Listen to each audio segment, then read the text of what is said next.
Chapitre 7. Que ce que j'écris ici puisse être un jour utile à d'autres, que cela arrête le juge prêt à juger, que cela sauve des malheureux, innocents ou coupables, de l'agonie à laquelle je suis condamné. Pourquoi ? À quoi bon ? Qu'importe. Quand ma tête aura été coupée, qu'est-ce que cela me fait qu'on en coupe d'autres ?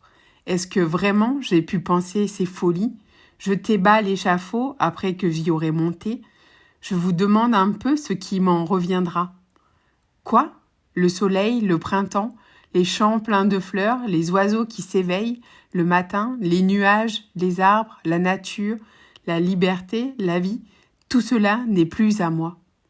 Ah, c'est moi qu'il faudrait sauver. Est-il bien vrai que cela ne se peut, qu'il faudra mourir demain ? Aujourd'hui peut-être que cela est ainsi. Ô Dieu, l'horrible idée à se briser la tête au mur de ce cachot. Chapitre 8. Comptons ce qui me reste. 3 jours de délai après l'arrêt prononcé pour le pourvoi en cassation. 8 jours d'oubli au parquet de la cour d'assises, après quoi les pièces, comme ils disent, sont envoyées au ministre. 15 jours d'attente chez le ministre, qui ne sait seulement pas qu'elles existent, et qui cependant est supposé les transmettre après examen à la Cour de cassation.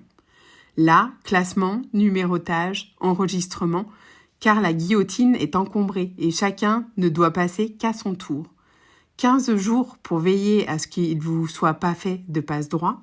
Enfin, la Cour s'assemble, d'ordinaire un jeudi, rejette 20 pourvois en masse et renvoie le tout au ministre, qui renvoie au procureur général, qui renvoie au bourreau. 3 jours. Le matin du 4e jour, le substitut du procureur général se dit, en mettant sa cravate, « Il faut pourtant que cette affaire finisse. » Alors, si le substitut du greffier n'a pas quelque déjeuner d'amis qui l'en empêche, l'ordre d'exécution est minuté, rédigé, mis au net, expédié, et le lendemain, dès l'aube, on entend dans la place de grève clouer une charpente et dans les carrefours hurler à pleine voix des crieurs enroués. En tout, 6 semaines. La petite fille avait raison.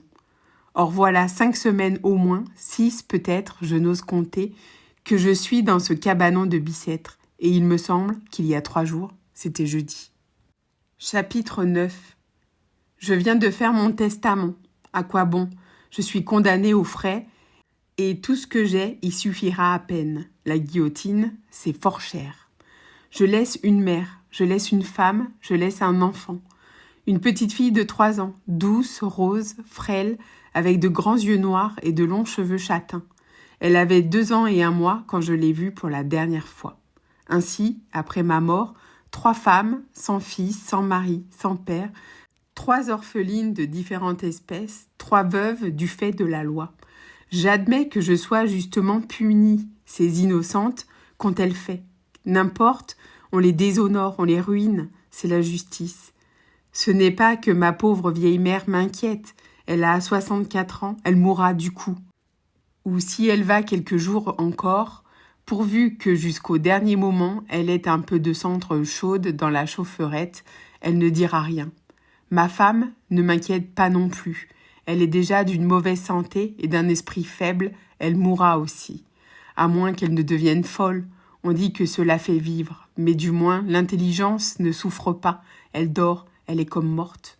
Mais ma fille, mon enfant, ma pauvre petite Marie, qui rit, qui joue, qui chante à cette heure et ne pense à rien, c'est celle-là qui me fait mal. Chapitre 10. Voilà ce que c'est que mon cachot. 8 pieds carrés, 4 murailles de pierre de taille qui s'appuient à angle droit sur un pavé de dalles exhaussé d'1 degré au-dessus du corridor extérieur. À droite de la porte, en entrant, une espèce d'enfoncement qui fait la dérision d'une alcôve.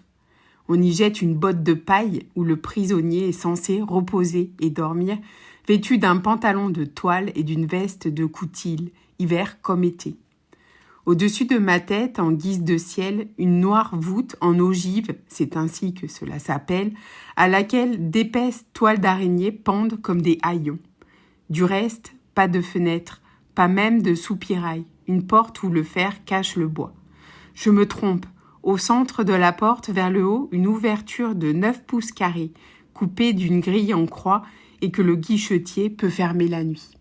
Au dehors, un assez long corridor éclairé, aéré au moyen de soupiraux étroits au haut du mur et divisé en compartiments de maçonnerie qui communiquent entre eux par une série de portes cintrées et basses. Chacun de ces compartiments sert en quelque sorte d'antichambre à un cachot pareil au mien. C'est dans ces cachots que l'on met les forçats condamnés par le directeur de la prison à des peines de discipline. Les 3 premiers cabanons sont réservés aux condamnés à mort. Parce qu'étant plus voisins de la géole, ils sont plus commodes pour le geôlier. Ces cachots sont tout ce qui reste de l'ancien château de Bicêtre, tel qu'il fut bâti dans le XVe siècle par le cardinal de Winchester, le même qui fit brûler Jeanne d'Arc.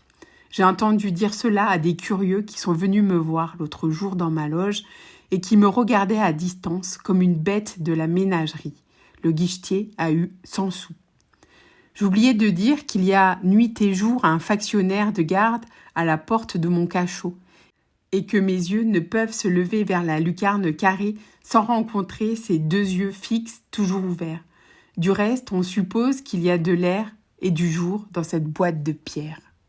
Chapitre 11. Puisque le jour ne paraît pas encore, que faire de la nuit ? Il m'est venu une idée. Je me suis levée, j'ai promené ma lampe sur les 4 murs de ma cellule. Ils sont couverts d'écritures, de dessins, de figures bizarres, de noms qui se mêlent et s'effacent les uns les autres. Il semble que chaque condamné ait voulu laisser trace, ici du moins. C'est du crayon, de la craie, du charbon, des lettres noires, blanches, grises, souvent de profondes entailles dans la pierre, çà et là des caractères rouillés, qu'on dirait écrits avec du sang. Certes, si j'avais l'esprit plus libre, je prendrais intérêt à ce livre étrange qui se développe page à page à mes yeux sur chaque pierre de ce cachot.